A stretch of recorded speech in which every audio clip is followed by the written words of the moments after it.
इंसान की जिंदगी में अच्छा बुरा वक्त धूप छांव की तरह होता है। जहां अच्छा वक्त छांव की तरह सुकून देता है, वहीं बुरे वक्त में संतुलित रहना इंसान के लिए चुनौती होती है। अक्सर अच्छा वक्त इंसान के अंदर घमंड भरता है और बुरा वक्त उसे तोड़ भी देता है। इसलिए वक्त कैसा भी हो, जरूरत है कोई भी फैसला सोच समझ कर लिया जाए, क्योंकि अगर गलत रास्ता चुना तो कोई शक नहीं कि उसका अंजाम गलत ही होगा। ऐसे ही समय के उतार चढ़ाव और उसके प्रभाव की ये कहानी है।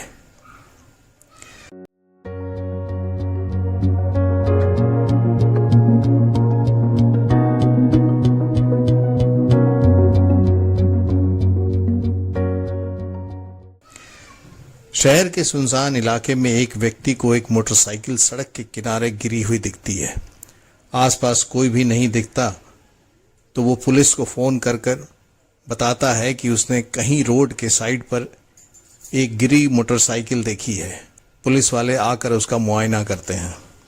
पुलिस स्टेशन में सब इंस्पेक्टर को खबर करते हैं कि जो बाइक उन्हें बैक रोड पर मिली थी उसके ओनर का पता चल गया है। उसका नाम है रणवीर सिंह और यह बाइक उसी के नाम से रजिस्टर्ड है। उसका मोबाइल नंबर भी आरटीओ से निकाल लिया है, लेकिन फोन स्विच ऑफ आ रहा है। इंस्पेक्टर सब इंस्पेक्टर से पूछते हैं कि इस बाइक पर किसी भी तरह की तोड़फोड़ का कोई निशान मिला। सब इंस्पेक्टर इस बात से इनकार करते हैं। इंस्पेक्टर का ऑर्डर फॉलो करते हुए सब इंस्पेक्टर रणवीर सिंह के घर जाते हैं उससे पूछताछ करने के लिए। रणवीर सिंह के माँ बाप सब इंस्पेक्टर से घुमा फिरा कर बातें करते हैं। वो बताते हैं कि रणवीर सिंह उनका बेटा है, फिलहाल कॉलेज गया है और कुछ दिन पहले ही उसकी बाइक चोरी हुई थी। उन लोगों ने तो उम्मीद छोड़ दी थी कि वो बाइक मिलेगी, लेकिन शुक्र है पुलिस को यह बाइक मिल गई। सब इंस्पेक्टर रणवीर के पिता से पूछते हैं कि रणवीर का फोन स्विच ऑफ क्यों आ रहा है। रणवीर के पिताजी बताते हैं कि उसकी बाइक और उसका मोबाइल दोनों एक साथ चोरी हुए थे और अब तक उसने नया सिम और मोबाइल नहीं लिया है। सब इंस्पेक्टर के पूछने पर कि उन्होंने पुलिस कंप्लेंट की थी या नहीं, रणवीर के पिता कोई जवाब नहीं दे पाते। सब इंस्पेक्टर उनसे रणवीर का नया नंबर मांगते हैं, जिसके उत्तर में उसके पिता कहते हैं कि उसने नया नंबर तो अभी लिया ही नहीं है जैसा उन्होंने बताया। पुलिस को थोड़ा सा डाउट होता है कि आज की जनरेशन का बच्चा पिछले 2 दिन से मोबाइल नहीं यूज कर रहा है। यह बात सही नहीं लगती। जब रणवीर के पिता और सब इंस्पेक्टर की बातचीत चल रही थी, उसी वक्त अंदर के कमरे से दरवाजा पीटने की आवाज आती है। सब इंस्पेक्टर पूछते हैं कि अंदर कौन है, तो रणवीर के पिता कहते हैं कि अंदर उनका कुत्ता है। वह अनजान व्यक्ति को देखकर हमला करता है, उसे बंद करके रखा है। सब इंस्पेक्टर को दूसरा डाउट होता है और वह रणवीर के पिता से कहते हैं कि यह कैसा कुत्ता है जो हमला तो करता है लेकिन भौंकता नहीं है। रणवीर के पिता को अनदेखा कर सब इंस्पेक्टर अंदर जाकर दरवाजा खोलते हैं। दरवाजा खोलते ही वो हैरान हो जाते हैं। वहां एक महिला को जमीन पर पड़ा हुआ पाते हैं। उसके हाथ बंधे हुए हैं और मुंह पर पट्टी लगी हुई है। पुलिस रणवीर के माता पिता को उस महिला, जो कि अंदर कमरे में बंद थी, को पुलिस स्टेशन लेकर आती है, जहां इंस्पेक्टर उनसे पूछताछ करते हैं। इंस्पेक्टर महिला से पूछते हैं कि उन्हें क्यों बंद करके रखा गया था। इसके जवाब में वो महिला कहती है कि उसके बेटे शशि और भांजे रणवीर का अपहरण हो गया है। जब वह रणवीर की मां से कहती है कि अपने पिता से 10 करोड़ रुपए मांगे ताकि बच्चों को छुड़ा लिया जाए, तो रणवीर की मां इस बात से इनकार करती है। वो कहती है कि वो अपने पिता से सिर्फ 5 करोड़ मांग सकती है, 10 करोड़ नहीं, और वो भी अपने बेटे को छुड़ाने के लिए। अब जहां तक उसके बेटे को छुड़ाने की बात है, तो वो अपने पैसों का इंतजाम खुद कर ले। इस पर शशि की मां कहती हैं कि शशि तो उन्हीं लोगों के साथ काम करता है, उनके ही दुकान में काम करता है, जिसे महीने का 30,000 वो लोग देते हैं। ऐसे में वो पैसों का इंतजाम कैसे कर पाएगी? फिर तो उसे पुलिस के पास जाना पड़ेगा। रणवीर की मां डर से पुलिस में कंप्लेंट नहीं करवाना चाहती थी। वो नहीं चाहती थी कि पुलिस को खबर करने के बाद उनके बच्चे की जिंदगी खतरे में पड़ जाए। इसलिए उन्होंने यानी रणबीर के माँ बाप ने इस महिला को बांधकर मुंह पर पट्टी लगाकर कमरे में बंद कर दिया था। शशि की मां पुलिस से कहती भी है कि वो रणबीर के माँ बाप के खिलाफ पुलिस कंप्लेंट नहीं करवाना चाहती, वो तो सिर्फ यह चाहती थी कि उनके बच्चे बच जाएं। इंस्पेक्टर उन लोगों से पूछते हैं कि उन दोनों बच्चों से आखिरी बार किसकी बात हुई थी या उन दोनों को आखिरी बार किसने देखा था। शशि की मां कहती है कि कल शाम को जब वह दोनों बच्चे घर नहीं लौटे तो उन्होंने दुकान पर फोन किया था। फोन पर दुकान के एम्प्लॉय श्याम ने बताया था कि दोपहर में रणबीर दुकान पर आया था और वो शशि को अपने साथ लेकर गया था। उन लोगों ने सुबह तक वेट किया पर दोनों घर नहीं आए और फिर अनुराधा को एक फोन आया। फोन करने वाला शख्स अनुराधा से कह रहा था कि 10 करोड़ का इंतजाम करें और अपने बच्चों को छुड़ा कर ले जाएं, और अगर गलती से भी पुलिस को खबर करने की कोशिश की तो उनके पास अपने बच्चों को जिंदा देखने का ऑप्शन नहीं रहेगा। रणवीर की मां कहती है कि 10 करोड़ बहुत बड़ी रकम होती है, वह कहां से इंतजाम कर पाएंगे। इस पर वो व्यक्ति कहता है कि 10 करोड़ कहां हुए, एक बच्चे पर 5 करोड़ की कीमत ही तो आई। वो व्यक्ति दूसरे दिन फिर 10 बजे रात में फोन करने का कहकर फोन काट देता है। पुलिस स्टेशन में अनुराधा पुलिस के सामने कबूल करती है कि उन्होंने शशि की मां के साथ जरूर गलत किया है, लेकिन वो मजबूर थी। उससे ज्यादा पैसों का इंतजाम वो नहीं कर सकती थी। उससे ज्यादा उसके पिता मदद भी नहीं कर सकते थे। अपने पिता से वह 10 करोड़ नहीं मांग सकती थी। उसने अपने पिता से सिर्फ 5 करोड़ ही मांगा जो उसके पिता दे सकते थे, और कोई बात नहीं थी। पुलिस अनुराधा को फटकार लगाते हुए कहती है कि वो भूल रही हैं, सिर्फ उनका बच्चा नहीं किडनैप हुआ है बल्कि साथ में शशि भी किडनैप हुआ है, और जिस तरह से उन लोगों ने शशि की मां को पुलिस के पास आने से रोका है वो गैर कानूनी है। पुलिस उम्मीद करती है कि अगली बार से वो ऐसी गलती नहीं करेंगे। हम आप दोनों लोगों के बेटे को छुड़ाने की कोशिश करेंगे, लेकिन आप लोगों का पूरा सहयोग चाहिए।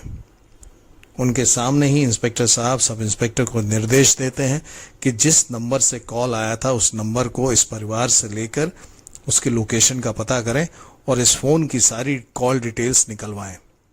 यहां तक कि मोबाइल के सर्विस प्रोवाइडर से भी बात करें और उन्हें कहें कि उनके पास समय बहुत कम है, क्योंकि रात के 10 बजे किडनैपर फिर से फोन करेगा और इस बीच ही सारी तैयारी करनी होगी। पुलिस 2 दिन का समय सर्विस प्रोवाइडर को नहीं दे सकती। सारे डिटेल्स इकट्ठा करने के लिए उनके पास सिर्फ 2 घंटे का वक्त है। इंस्पेक्टर साहब यह भी कहते हैं कि बाइक पर से फिंगरप्रिंट्स ले ली जाए और बाइक रणवीर के पिता को दे दी जाए। पुलिस पता लगाने में कामयाब हो जाती है कि किसने कॉल किया था। जिस नंबर से कॉल आ रहा था वो मध्य प्रदेश के छिंदवाड़ा से था, लेकिन फिलहाल वो नंबर स्विच ऑफ आ रहा था। दूसरी तरफ शशि और रणवीर का फोन मुंबई के वर्सोवा में स्विच ऑफ हुआ था। पुलिस ये अनुमान लगाती है कि उन्हें गुमराह करने के लिए मध्य प्रदेश के छिंदवाड़ा से कॉल लगाया गया था, जबकि घटना मुंबई की थी। पुलिस ये अंदाजा लगाती है कि जिसने भी कॉल किया था वो हो सकता है शशि या रणवीर का साथी हो। इसलिए रणवीर और शशि के फोन को सर्वेलेंस पर डाल दिया जाता है ताकि किसी भी तरह की हरकत का उन्हें तुरंत पता चल जाए। इंस्पेक्टर साहब सब इंस्पेक्टर को निर्देश देते हैं कि छिंदवाड़ा पुलिस को भी खबर करके यह बोल दिया जाए कि जैसे ही किडनैपर दूसरी बार फोन करे वह उसकी लोकेशन का पता करें और उसे पकड़ लें। एक घर के 2 बच्चे गायब थे, लेकिन घर में आपसी कलह की वजह से ही परिवार के लोग बटे हुए थे। अनुराधा और सुदीप सिर्फ अपने बच्चे रणवीर को बचाना चाहते थे और उन्हें शशि से कोई हमदर्दी नहीं थी। खून का रिश्ता होते हुए भी ना कोई प्यार था ना अपनापन। यह तो उन बच्चों की किस्मत अच्छी थी कि खबर पुलिस तक पहुंची। मुंबई पुलिस ने छिंदवाड़ा पुलिस को संपर्क किया और साइबर क्राइम को भी अलर्ट कर दिया। अब उन्हें सिर्फ इंतजार था तो किडनैपर के फोन करने का, जो रात 10 बजे आने वाला था। रात में 10 बजने में जब 10 मिनट बाकी रहता है तब मुंबई पुलिस एक बार फिर से छिंदवाड़ा पुलिस से संपर्क करती है और हालात का जायजा लेती है। छिंदवाड़ा पुलिस मुंबई पुलिस को भरोसा दिलाती है कि वो तैयार है और जैसे ही फोन आएगा, लोकेशन का पता चलेगा, वैसे ही वह उस कॉलर को पकड़ने के लिए निकल जाएंगे। पुलिस पूरी तरीके से सतर्क थी। एक हरकत होती और वो एक्शन में आ जाती, लेकिन किडनैपर ने 10 बजे फोन नहीं किया। शायद उसे पता चल गया था कि पुलिस इस केस में इन्वॉल्व हो गई है और अगर उसने कॉल किया तो पुलिस तुरंत उस तक पहुंच जाएगी।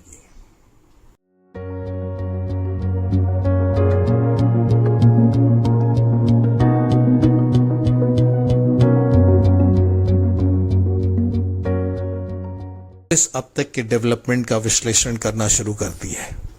इंस्पेक्टर कहते हैं कि किडनैपर के पास अनुराधा का नंबर है। इसका मतलब है कि वह इस परिवार के करीब का व्यक्ति है। सब इंस्पेक्टर कहते हैं कि हो सकता है कि किडनैपर भी इस परिवार पर नजर बनाए हुए हो, क्योंकि अक्सर यह देखा गया है कि किडनैपर किडनैप करने से पहले परिवार की पूरी जानकारी लेते हैं। इंस्पेक्टर साहब ये अनुमान भी लगाने लगते हैं कि हो न हो किडनैपर को यह बात पता थी कि इस फैमिली के पास कम से कम 10 करोड़ रुपया तो होगा ही, क्योंकि अनुराधा के बाप के पास पैसे हैं और पैसों के चलते वो अपने बच्चों की जिंदगी खतरे में नहीं डालेगा। और रैंसम कॉल भी अनुराधा को ही आया था। इसका मतलब किडनैपर जो भी है परिवार के रग रग से वाकिफ है। पुलिस ये जानने की पूरी कोशिश में लग जाती है कि आखिर वो व्यक्ति कौन हो सकता है। इंस्पेक्टर साहब सब इंस्पेक्टर को कहते हैं कि रणबीर और शशि के बारे में पूरी जानकारी निकाले।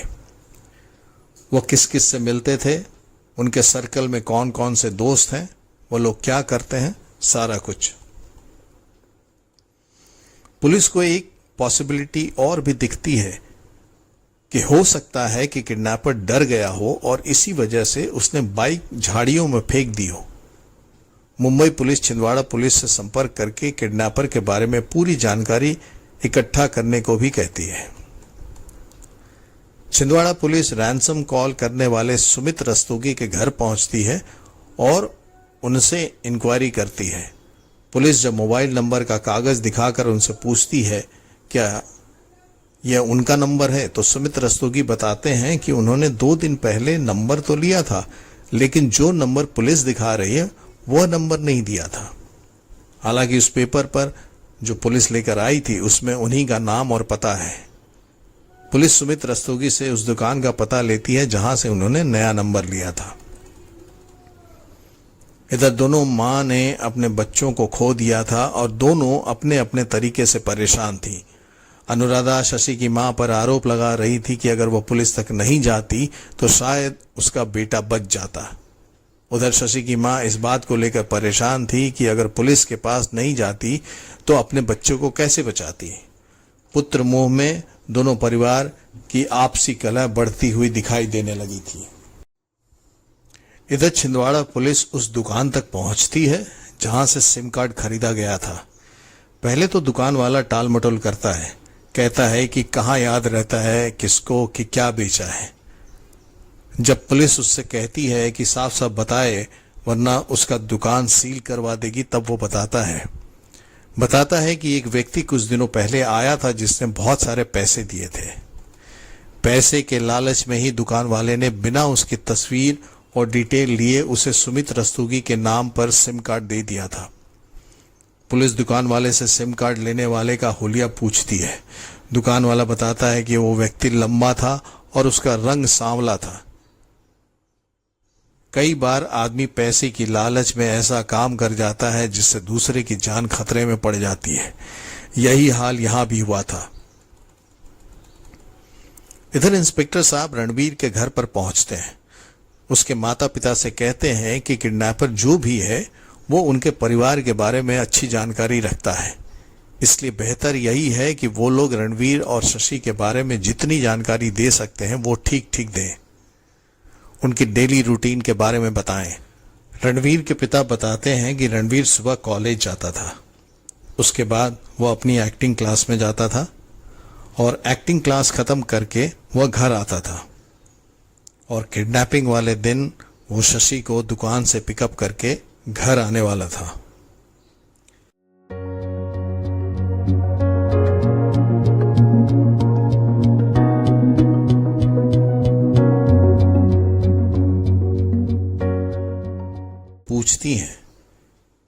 क्या हर रोज लंच पर रणवीर शशि को लेकर घर जाता था? तो उसकी मां बताती हैं कि शशि तो अपनी स्कूटी से आया जाया करता था।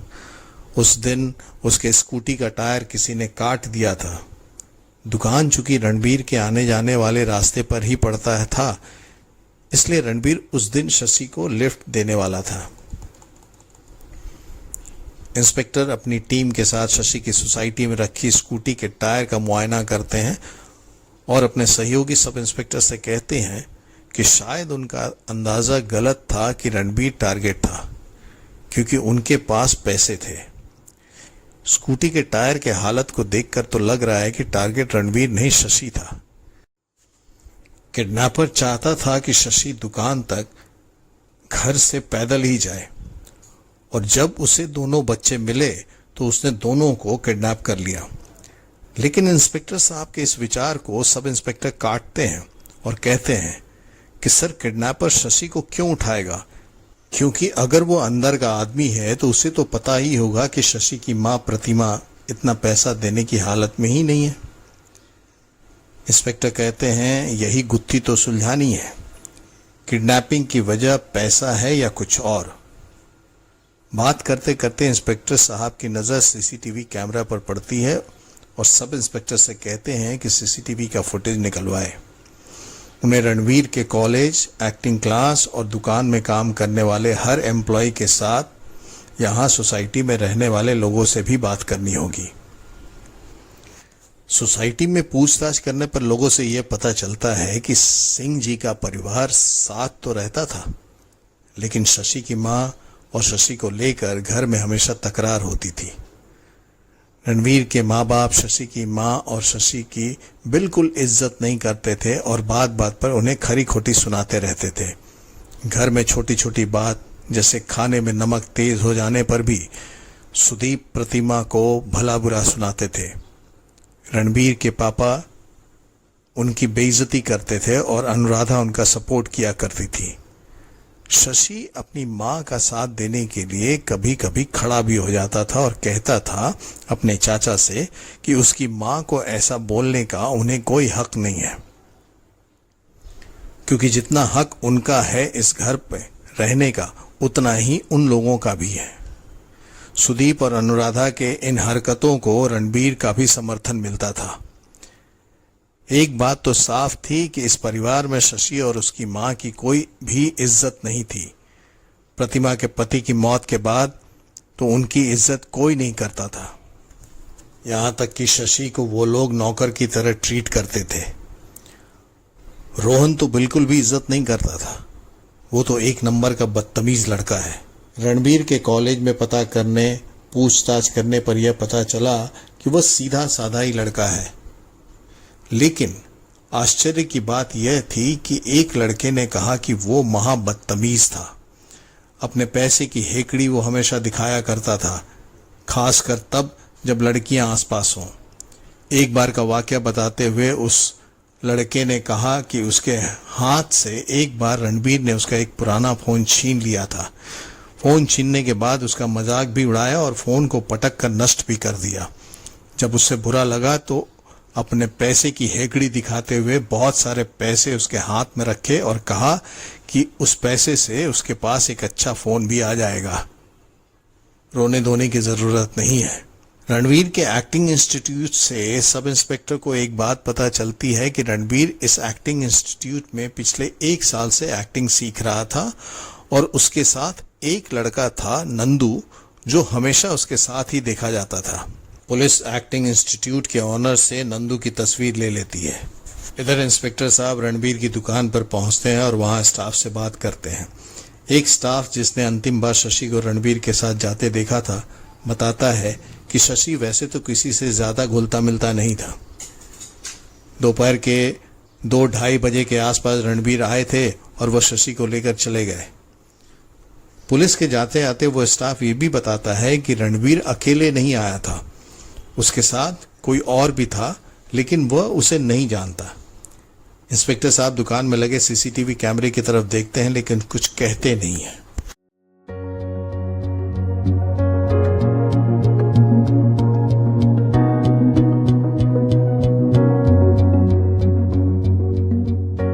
स्टेशन में इंस्पेक्टर साहब अपने सहायक सब इंस्पेक्टर के साथ उस दुकान के फुटेज को चेक करते हैं।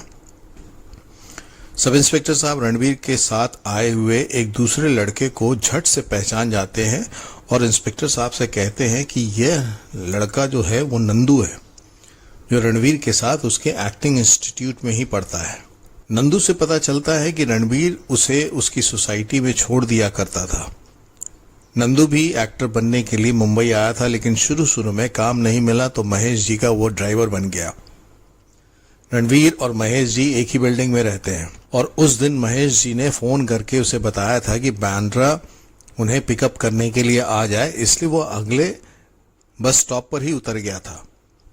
नंदू कहता है कि रणवीर बहुत ही अच्छा लड़का है, उसने उसकी बहुत मदद की है, यहाँ तक कि उसके एक्टिंग इंस्टीट्यूट में पढ़ने के लिए जितना भी फीस है वो वही भर दिया करता था।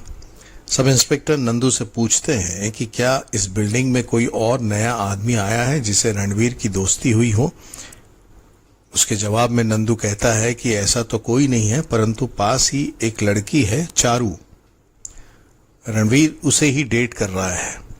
सब इंस्पेक्टर महेश साहब का फ्लैट नंबर पूछकर उनसे पूछताछ करने पहुंचते हैं। महेश जी बताते हैं कि उस दिन नंदू उन्हें लेने के लिए आया था दोपहर के तकरीबन 3:30 बजे। पुलिस पूरी तरीके से लगी हुई थी इस गुत्थी को सुलझाने के लिए और इधर सुदीप के ऊपर रात के अंधेरे में सुनसान सड़क पर फिर से 2 लोग हमला करते हैं और उसे धमकी देते हैं कि वह जल्द से जल्द पैसे का इंतजाम करे, वरना उसके और उसके परिवार के साथ और भी बुरा होगा। सुदीप कहता है कि वो इतना पैसा कहां से लाएगा, तो वो लोग गाली गलौज देते हुए कहते हैं कि वो अपनी पत्नी से कहे कि वो अपने बाप से पैसा मांगे। इधर पुलिस के हाथ सिंह परिवार की सोसाइटी के सीसीटीवी कैमरे की फुटेज आती है। उस फुटेज से साफ हो जाता है कि शशि के स्कूटी के टायर को रोहन ने ही नुकसान पहुंचाया था। रोहन इस बात को कबूलता है और ऐसा करने के पीछे का कारण ये बताता है कि वो शशि से अत्यधिक नफरत करता था, क्योंकि जिस लड़की को वो पसंद करता था उसकी सेटिंग शशि ने जानबूझकर रणवीर से करवा दी थी। उसने चारू को मुझसे छीन लिया था। शशि हर समय रणवीर की चापलूसी करता था, क्योंकि रणवीर हर समय उसे पैसे दिया करता था। मैंने परेशान होकर उसके स्कूटी के टायर काट दिए, लेकिन मैंने कोई किडनैपिंग नहीं की, नंदू ने बताया। किडनैपिंग का शक रोहन पर भी बन सकता था, इसलिए पुलिस ने उसके फोन रिकॉर्ड्स को खंगालने का निर्णय लिया। अगवा करने का शक अनुराधा पर भी हो सकता था, क्योंकि वह लोग शशि को बिल्कुल भी पसंद नहीं करते थे। रणवीर को इसलिए अगवा किया गया था ताकि उन पर किसी को शक न हो। किडनैपिंग का मकसद शशि और उसकी मां प्रतिमा के पास भी था, लेकिन असल मकसद क्या था और कौन इसके पीछे था, यह अभी भी रहस्य बना हुआ था। और वह लोग कौन थे जो सुदीप को धमकी दे रहे थे। रणवीर और शशि का अब तक कोई पता नहीं चला था और शक की सुई सब पर घूम रही थी। कोई किसी से बदला लेना चाहता था तो कोई किसी का फायदा उठाना चाहता था, पर क्या यही असली मकसद था इस अपहरण का? पुलिस के इस केस में इन्वॉल्व हो जाने के बाद समय बीता जा रहा था, लेकिन कुछ हो नहीं रहा था। ना ही पुलिस के हाथ कुछ लग रहा था और ना ही किडनैपर के हाथ। किडनैपर गैंग का फ्रस्ट्रेशन भी बढ़ता जा रहा था, क्योंकि सुदीप और अनुराधा बिना पुलिस से पूछे कुछ कर नहीं सकते थे और उधर किडनैपर गैंग फ्रस्ट्रेट होकर पैसे का इंतजार ही कर रहे थे। इस फ्रस्ट्रेशन में किडनैपर गैंग में से एक ने रणवीर पर गुस्से से हमला भी किया, लेकिन दूसरे ने उसे समझाते हुए कहा कि उसका जिंदा रहना बहुत जरूरी है, नहीं तो पैसे मिलेंगे ही नहीं। इधर प्रतिमा अपने बच्चे को किडनैपर के चंगुल से छुड़ाने के लिए दर दर भटक रही थी। कभी दुकान में जाकर अपना सोना बेच रही थी, तो कभी किसी और के सामने हाथ फैला रही थी, पर कहीं से भी उसे पूरी मदद नहीं मिल रही थी। इधर पुलिस स्टेशन में सब इंस्पेक्टर साहब को जाकर बताते हैं कि अनुराधा को एक और कॉल आया है, लेकिन वह कॉल इस बार गुजरात से है। इंस्पेक्टर साहब कहते हैं कि पहला कॉल छिंदवाड़ा मध्य प्रदेश से और दूसरा कॉल गुजरात से हो न हो यह भी एक फेक कॉल ही होगा। वो लोग अनुराधा से फिर से पूछताछ करने का मन बनाते हैं। अनुराधा इस बार भी पुलिस को बोलती है कि वो सिर्फ इतना चाहती है कि उसके बच्चे की जान बच जाए। इंस्पेक्टर साहब उससे फिर से आगाह करते हैं और कहते हैं कि वह फिर से एक और बड़ी गलती कर रही है। वह यह नहीं समझ रही है कि रणवीर के साथ शशि भी किडनैप हुआ है और उसकी एक भी गलत हरकत दोनों बच्चों की जान ले सकती है। अगर वह लोग सच में अपने बच्चों की सलामती चाहते हैं तो वो पुलिस के साथ कोऑपरेट करें और बताएं कि किडनैपर ने उनसे क्या कहा है। अनुराधा कहती है कि उसे पैसे रेडी रखने के लिए कहा है और यह भी कहा है कि कल सुबह 8 बजे वो फोन करेगा और बताएगा कि पैसे कहाँ रखने हैं।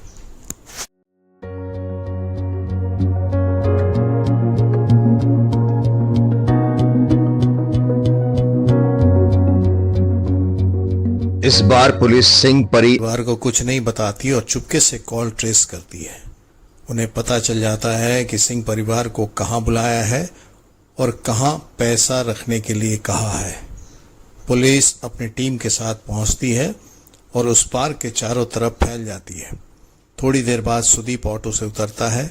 उसके हाथ में एक बैग है और वो पार्क में लगे बेंच की तरफ बढ़ता है जहां किडनैपर ने उसे पैसे वाला बैग रखने के लिए कहा था। सारे पुलिस कर्मियों की नजर सुदीप पर जमी हुई रहती है। सुदीप निर्धारित बेंच के नीचे पैसों वाला बैग रखकर वहां से चला जाता है। थोड़ी देर बाद एक और दाढ़ी वाला व्यक्ति आता है और उस बेंच की तरफ बढ़ता है। इंस्पेक्टर साहब साफ साफ कहते हैं कि जब तक वो बैग नहीं उठाता कोई भी किसी भी तरह का एक्शन नहीं लेगा। दाढ़ी वाला व्यक्ति उस बेंच के पास आता है, बैग को भी देखता है। थोड़ी देर बाद जेब से मोबाइल निकालता है, फिर मोबाइल को जेब में रखकर थोड़ी दूर पर बने फ्री जिम पर वो 1-2 एक्सरसाइज करता है और बिना बैग छुए वहां से चला जाता है। पुलिस इस वजह से कोई एक्शन नहीं लेती कि हो सकता है कि वह वो व्यक्ति नहीं हो जो बैग लेने आया था, लेकिन अंततः पुलिस के हाथ कुछ भी नहीं लगता। पुलिस स्टेशन में इंस्पेक्टर साहब इस बात का विश्लेषण करते हैं कि कैसे उनकी हर हरकत का उनको पता चल जा रहा है। सुदीप वहां पैसों का बैग लेकर आया, बेंच के नीचे रखा भी। एक दूसरा व्यक्ति उस बेंच तक पहुंचा भी, लेकिन उस पैसे को नहीं उठाया। कहीं ऐसा तो नहीं कि यह सिंह परिवार ही मिलकर सब कुछ कर रहा है। सब इंस्पेक्टर कहते हैं इंस्पेक्टर साहब से कि सर यह बात पॉसिबल है क्योंकि हमें उनकी जगह और नंबर के बारे में पता चल जाता है और वह यह जानकर अपनी जगह और नंबर बदल देता है। एक कांस्टेबल आकर इस बीच खबर करता है कि एक 18-19 साल के लड़के की लाश मिली है। पुलिस लाश वाले ठिकाने पर पहुंचती है और उनके आश्चर्य का ठिकाना नहीं होता। उन्हें रणवीर की लाश मिलती है। जिस जगह पर यह लाश मिली थी उसके आसपास वाले खंडहर में एक पानी की बोतल और एक बियर का बोतल मिलता है। उसे देखकर पुलिस अनुमान लगाती है कि शशि और रणवीर दोनों को अलग अलग जगह रखा गया होगा और अब तक जो वो सोच रहे थे शायद वह गलत दिशा में सोच रहे थे। रणवीर की लाश को देखकर यह लग रहा है कि यह सारा खेल शशि और प्रतिमा का ही हो सकता है। इंस्पेक्टर साहब सब इंस्पेक्टर को फॉर्मेलिटी पूरी करने के लिए कहते हैं। सिंह परिवार को भी खबर करने के लिए कहते हैं और साथ ही साथ सिंह परिवार के हर सदस्य के कॉल रिकॉर्ड निकलवाने के लिए भी कहते हैं। यह केस पुलिस वालों के लिए चुनौतियों से भरा हुआ था। पुलिस जैसे ही एक थ्योरी के करीब पहुंचती थी, किडनैपर का अगला कदम उस थ्योरी को ही नकार देता था। रणवीर का कत्ल हो चुका था और शशि का अब तक कोई पता नहीं था। अब एक नई दिशा सामने आई थी कि कहीं यह प्रतिमा और शशि की साजिश तो नहीं। कहीं वो अपनी प्रॉपर्टी, बिजनेस में हिस्से और अपने अपमान का बदला लेने के लिए तो ये सब नहीं कर रहे थे। आखिर गुनाह का यह जाल किसने बिछाया था?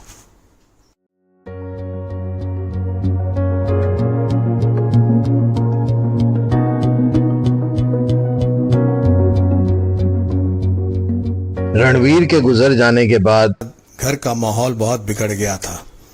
अनुराधा नहीं चाहती थी कि प्रतिमा अब उस घर में एक पल भी रहे। अनुराधा धक्के मारकर प्रतिमा को घर से बाहर निकालने लगती है, लेकिन सुदीप उसे रोक देता है। वो कहता है कि जो होना था वो तो हो गया, अब उसको घर से निकाल कर भी क्या मिलेगा। लेकिन इसी बीच सुदीप का एक दूसरा चेहरा सामने आता है। वह सबसे छुपकर किसी से कह रहा होता है कि उन लोगों ने सारा कुछ उल्टा कर दिया। सब उसके जान के पीछे पड़े हैं, पैसा मांग रहे हैं। अब अगर उसको उसके हिस्से का पैसा नहीं मिला और वो फंसा तो वो किसी को भी नहीं छोड़ेगा, सबको फंसा देगा। सब इंस्पेक्टर साहब को तहकीकात की ब्रीफिंग करते हैं। वो किसी तीसरे कॉल की चर्चा करते हुए कहते हैं कि यह तीसरा कॉल गुजरात और राजस्थान के बॉर्डर से किया गया था और वहां की पुलिस उसके पीछे लगी हुई है। उन्हें जैसे कुछ पता चलेगा वो बताएंगे, लेकिन राजस्थान पुलिस को भी उस कॉल के बारे में कुछ पता नहीं चलता, क्योंकि वह किसी मार्केट प्लेस के पीसीओ से किया गया फोन था। रणवीर और रोहन के फोन रिकॉर्ड्स में भी कोई ऐसा फोन नंबर नहीं मिलता जिस पर संदेह किया जा सके। फैमिली या फ्रेंड्स के ही नंबर हैं। शशि के कॉल रिकॉर्ड में एक नंबर जरूर मिलता है जिसका नाम अरविंद है और वो प्रॉपर्टी एजेंट है। और जब किडनैपर का नंबर निकालने के लिए अनुराधा के कॉल रिकॉर्ड्स को देखा तो एक अजीब बात सामने आई। उसमें एक नंबर है जो अनुराधा के पड़ोसी महेश का है। इन दोनों में काफी बातें हुआ करती थीं और कोई भी कॉल 10 मिनट से कम का नहीं था। इसका मतलब था कि इन दोनों के बीच में बहुत कुछ चल रहा था। पुलिस सिंह फैमिली से मिलने से पहले अरविंद से मिलने के लिए जाती है। प्रॉपर्टी एजेंट अरविंद बताता है कि शशि को फ्लैट खरीदना था, इसलिए उससे अक्सर बातें होती थी। उसने 9 लाख रुपया डाउन पेमेंट भी किया था। फ्लैट खरीदने की बात सुनकर पुलिस को आश्चर्य होता है। आश्चर्य इस बात का भी होता है कि शशि सिंह परिवार के दुकान में सिर्फ काम करता था और उसकी सैलरी थी 30,000 रुपये। वह इसके अलावा और कोई काम भी नहीं करता था। इतने पैसे आए कहां से? पुलिस उसका बैंक अकाउंट चेक करने का इरादा बनाती है। पुलिस जब सिंह परिवार से मिलती है तो वह लोग सवाल उठाते हैं कि किडनैपर फोन क्यों नहीं कर रहा है, जिसके जवाब में पुलिस भड़क जाती है और कहती है कि इस सवाल का जवाब तो वो लोग ही बेहतर तरीके से दे सकते हैं, क्योंकि जब भी पुलिस किडनैपर के कॉल को ट्रेस करने जाती है उन्हें पता चल जाता है और वह अपना प्लान चेंज कर देते हैं। इंस्पेक्टर साहब अनुराधा से पूछते हैं कि उनके पड़ोसी महेश से क्यों इतनी बातें होती हैं। अनुराधा कहती है कि महेश की पत्नी उसकी अच्छी दोस्त है और जब उसकी दोस्त का फोन लगता नहीं तो वो महेश को फोन कर लेती है और उसके ही फोन पर बातें करती है। पुलिस कहती है अनुराधा से कि ऐसी कौन सी दोस्त है जिसे रात के 2 बजे भी फोन करना पड़ता है। पुलिस का दूसरा स्टेटमेंट सबको हिला के रख देता है। पुलिस कहती है कि उन्होंने शशि के अकाउंट में इतने पैसे डाले कि उसने फ्लैट की डाउन पेमेंट भी कर दी। यह सब सुन के अनुराधा के पसीने छूटने लगते हैं। पुलिस पूछती है कि इसकी क्या वजह है। अनुराधा इसका कोई जवाब नहीं दे पाती, लेकिन प्रतिमा बताती है कि शशि अनुराधा को महेश के साथ अफेयर को लेकर ब्लैकमेल कर रहा था। इंस्पेक्टर जब सुदीप से इस बाबत पूछते हैं तो सुदीप कहता है कि उसे अफेयर के बारे में तो पता था, परंतु ब्लैकमेलिंग के बारे में नहीं पता था। शर्मिंदगी के साथ वो कहता है कि घर में बड़े बड़े बच्चे हैं, वो क्या कर सकता था, लेकिन अनुराधा को अपनी अय्याशी से बाज नहीं आना था। रणवीर की पोस्टमार्टम की रिपोर्ट पुलिस के पास आ जाती है। उसके शरीर पर काफी सारे जख्म के निशान मिलते हैं, लेकिन उसका मर्डर चाकू घोंप कर किया गया था। पुलिस को लगने लगता है कि यह मर्डर प्रतिमा और शशि ने मिलकर किया है। रणवीर को मारने का इरादा भले न था, लेकिन बाद में स्थिति बदलने की वजह से अपनी जान बचाने के लिए उसे मारना पड़ा। शशि का अब तक नहीं मिलना पुलिस के लिए एक चिंता का विषय था। इसी बीच पुलिस को प्रतिमा और सुदीप के कॉल रिकॉर्ड्स मिलते हैं। प्रतिमा के कॉल रिकॉर्ड्स में तो ऐसा कुछ भी नहीं मिलता है, लेकिन सुदीप के कॉल रिकॉर्ड्स में बहुत सारे हिस्ट्री शीटर्स के नाम मिलते हैं।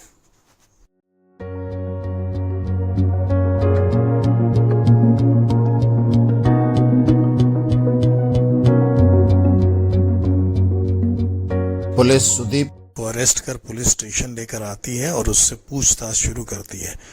कॉल रिकॉर्ड्स की कॉपी दिखाते हुए एक एक कर पुलिस सारे हिस्ट्री शीटर्स के नाम सुदीप को बताती है और पूछती है कि उन सब के साथ उसका क्या संबंध है।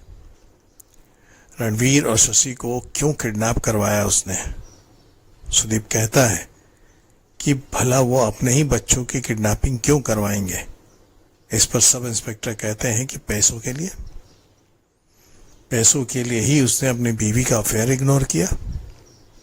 इतने पर भी सुदीप कुछ बोलने को तैयार नहीं होता तो फिर पुलिस अपने तरीके से उसे उगलवाने के लिए लॉकअप रूम में लेकर जाती है। इधर जितने भी हिस्ट्री शीटर थे सबको पुलिस रिमांड में ले लेती है और फिर उनसे भी पूछना शुरू करती है। उनसे कहती है कि सुदीप ने सब कुछ बता दिया है, अब भलाई उनकी इसी में है कि वो चुपचाप सारा कुछ सच सच बता दें। इस पर उनमें से एक हिस्ट्री शीटर कहता है कि उनका डिलीवरी बॉय सारा पैसा लेकर भाग गया, उनको भी चूना लगा कर चला गया। 25 लाख का चूना लगा है। यह एक नई कहानी सुनकर इंस्पेक्टर साहब भड़क जाते हैं। वो कहते हैं कि नई कहानी सुनाने से अच्छा है कि वह बताएं कि उन्होंने रणवीर को क्यों मारा। हिस्ट्री शीटर बताते हैं कि क्यों मारा तो बहुत दूर की बात है, उन्होंने तो किसी को भी नहीं मारा है। वो तो सुदीप ने उनके क्लाइंट का हवाला में 25 लाख का नुकसान किया था।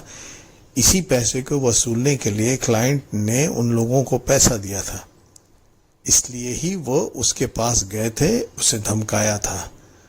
बाकी उन्होंने कुछ नहीं किया था।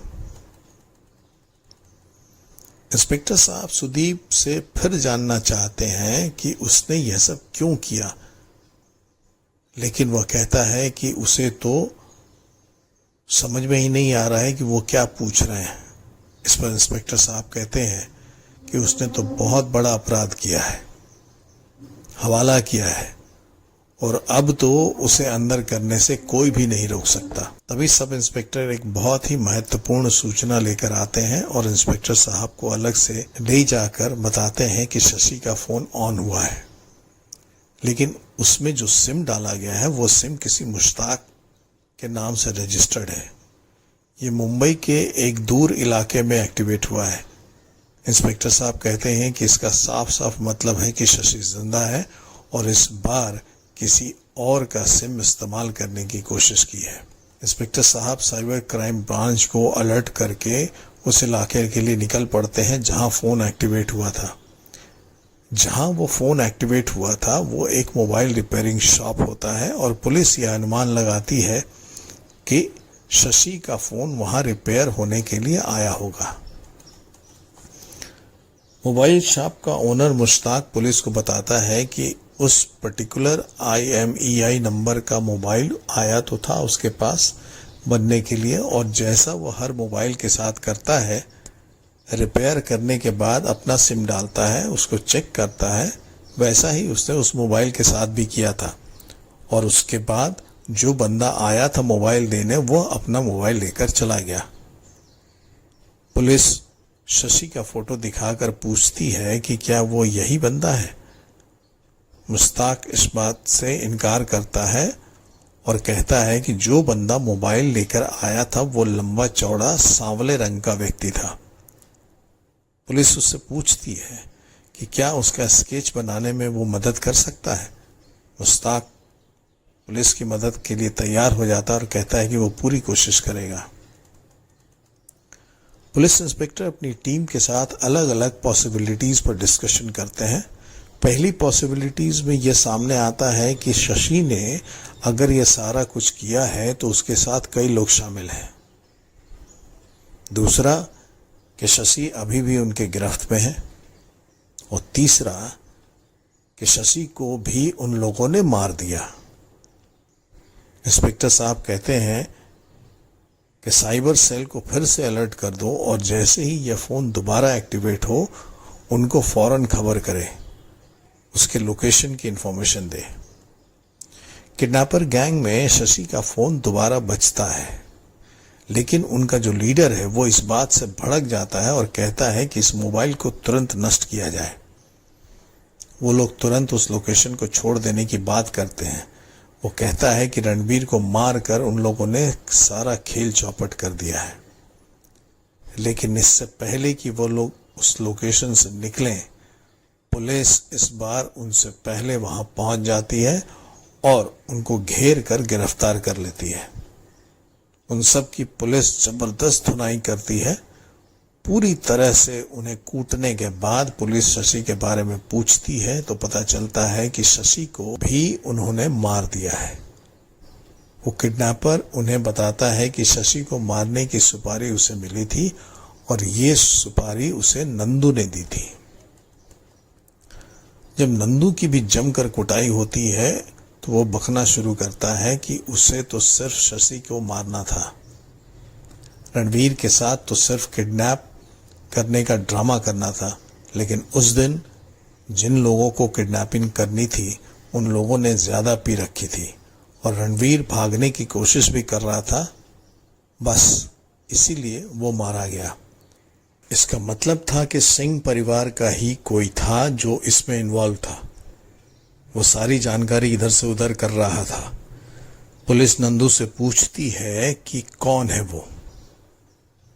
वो कोई और नहीं था बल्कि महेश था, जिसके साथ अनुराधा का अफेयर चल रहा था। शशि महेश और अनुराधा के अफेयर को लेकर महेश को ब्लैकमेल करता था। बार बार महेश को धमकी देता था कि उनके अफेयर के बारे में महेश की पत्नी को बता देगा।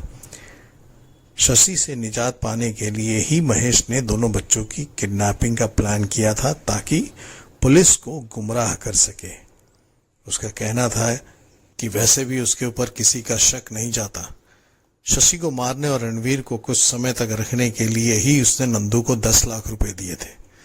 लेकिन नंदू की लालच बढ़ती गई और रणवीर को छोड़ने के लिए उसने 5 करोड़ का डिमांड किया।